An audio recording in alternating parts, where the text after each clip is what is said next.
नमस्कार प्रिय छात्रों। आज की कक्षा में कक्षा 12 संस्कृत दिग्दर्शिका जो संस्कृत भाषा या महत्तम पाठ चल रहा है उसका दूसरा गद्यांश है आपके सामने।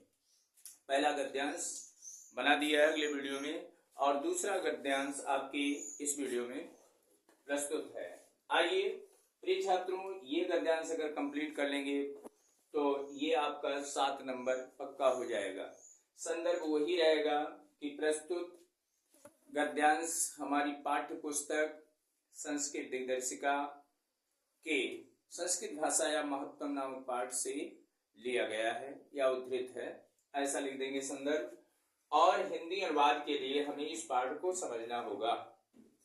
प्रिय छात्रों, आइए संस्कृत से माने होता है संस्कृत। संस्कृत भाषा का महत्व जान रहे हैं आप? संस्कृत भाषा का कितना महत्व है। संस्कृतस्य साहित्यम, संस्कृत का साहित्य। सरसम रसम माने होता है रस, रस माने आनंद, और सरसम यानी आनंद के साथ है। यानी जो भी संस्कृत भाषा या संस्कृत साहित्य है ये रसों से भरा हुआ है, यानी आनंद से भरा हुआ है। कहीं भी आप देखिए संस्कृत अगर भाषा पढ़ी जा रही है तो बड़ा ही अच्छा लगता है, बहुत ही अच्छा लगता है। तो रस से परिपूर्ण है। और इसका एक और है व्याकरणश्च सुनिश्चितम। इसका व्याकरण क्या है? सुनिश्चित है। इसमें इसका व्याकरण सुनिश्चित है। जो भी लिखा है वही पढ़ा जाएगा और जो पढ़ा जाएगा वही बोला जाएगा। तो इस प्रकार से इसका जो व्याकरण है वो सुनिश्चित है, निश्चित है। देखो अंग्रेजी में लिखा कुछ जाता पढ़ा कुछ जाता है, ऐसे हर विषय में हो सकता है, लेकिन जो संस्कृत भाषा है इसका व्याकरण एकदम निश्चित है। जो लिखा है वही पढ़ा जाएगा और जो बोला जाएगा पढ़ा जाएगा वही लिखा जाएगा, इसलिए इसका व्याकरण सुनिश्चित है। यानी संस्कृत साहित्य सरस है और रस से परिपूर्ण है, रस के साथ है, और व्याकरण इसका क्या है? सुनिश्चित है। तस्य उसके, तस्य माने उसके, गद्य पद्य। गद्य पद्य संस्कृत में कहते हैं, गद्य पद्य मतलब होता है हिंदी में गद्य और पद्य। गद्य पद्य तो जानते ही हो, गद्य और पद्य। पद्य का यकार च माने और, लालित्यम माने लालित्य, सुंदरता। भावबोध सामर्थ्य, भावबोध सामर्थ्य यानी इसके गद्य और पद्य में, पद्य इसका श्लोक होता है और गद्य जो पढ़ाया जा रहा है आपका ये गद्य मान लीजिए, और पद्य वो होता है श्लोक में होता है। तो इसके गद्य और पद्य में लालित्य, भावबोध की सामर्थ्य, क्षमता। अद्वितीय, अद्वितीय माने जिसके समान कोई दूसरा ना हो, अनुपम जिसे कह लीजिए। अनुपम श्रुति माधुर्य, श्रुति माने सुनने में, माधुर्य माने मधुर, वर्तते माने है। यानी इसके गद्य और पद्य में लालित्य, भावबोध की शक्ति है, क्षमता है, और अनुपम श्रुति मधुरता है। अनुपम श्रुति मधुरता यानी सुनने में भी बहुत सुंदर लगता है, इसके समान कोई दूसरा नहीं है। किम मोहना, इससे अधिक क्या कहें, क्या कहा जाए इससे अधिक? चरित्र निर्माणार्थम, कितने लाभ बताए जा रहे हैं।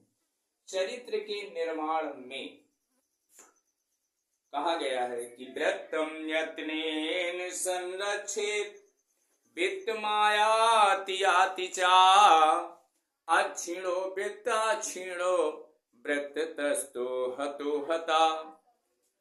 वृत्तम यत्नेन संरक्षित, वित्त माने होता है धन और वृत्त माने आचरण। और धन आता है चला जाता है, धन फिर आ जाता है, लेकिन आचरण जाने के बाद सब कुछ नष्ट हो जाता है। अर्थात हमें अपने आचरण की सुरक्षा यत्न पूर्वक करनी चाहिए। तो चरित्र निर्माणार्थम, चरित्र के निर्माण में, यादृशी इसके समान सत प्रेरणा, यानी चरित्र के निर्माण में जैसी सत प्रेरणा संस्कृत वाङ्मय, संस्कृत वाङ्मय माने संस्कृत साहित्य, दादात्य माने देता है, यानी चरित्र के निर्माण में जैसी प्रेरणा, जैसी शिक्षा संस्कृत साहित्य देता है, न माने नहीं, तादृशी दूसरे में किंचिदंत यानी किसी दूसरे में ऐसा नहीं है। चरित्र के निर्माण में जिस प्रकार की सत्प्रेरणा संस्कृत साहित्य देता है, ऐसा दूसरे साहित्य में नहीं है। मूलभूतानां मौलिक मानवीय गुणानां, मौलिक गुणों में मूलभूतानां मानवीय गुणानां का मतलब होता है जिससे मनुष्य की पहचान होती है, जिससे मानव की पहचान होती है। मूलभूतानां मानवीय गुणानां, मौलिक मानवीय गुणों में तादृशी इसके समान यानी जैसी विवेचना संस्कृत साहित्य वर्तते, नान्यत्र दूसरे में नहीं है। तादृशी माने इसकी जैसी, यानी जैसे मानवीय गुणों, मौलिक गुणों में जिससे मनुष्य की पहचान होती है, जैसी विवेचना संस्कृत साहित्य में है, अन्यत्र तादृशी यानी अन्यत्र यानी दूसरे में नहीं है। कैसे? दया, दया का गुण, ये मानवीय गुण है जिससे मनुष्य की पहचान होती है। दया, दया तो जानते ही हैं। दानम, दया क्या है? किसी बालक भूखा और अपंग पर आप दया कर दें, या कोई भूखा है उसको भोजन करा दें, बालक है छोटा वो भूखा है उसे भोजन करा दें, कोई अपंग है उसे भोजन करा दें। ऐसे आप दया अगर आपके अंदर गुण है तो ये किससे मिलता है? संस्कृत से। दानम, दान करना, पुण्य करना। शौचम, शौचम का मतलब होता है पवित्रता, शौचम का मतलब पवित्रता। औदार्यम मतलब उदारता, औदार्यम का मतलब उदारता। अनसूया, अनसूया माने निंदा ना करना, किसी दूसरे की निंदा ना करना।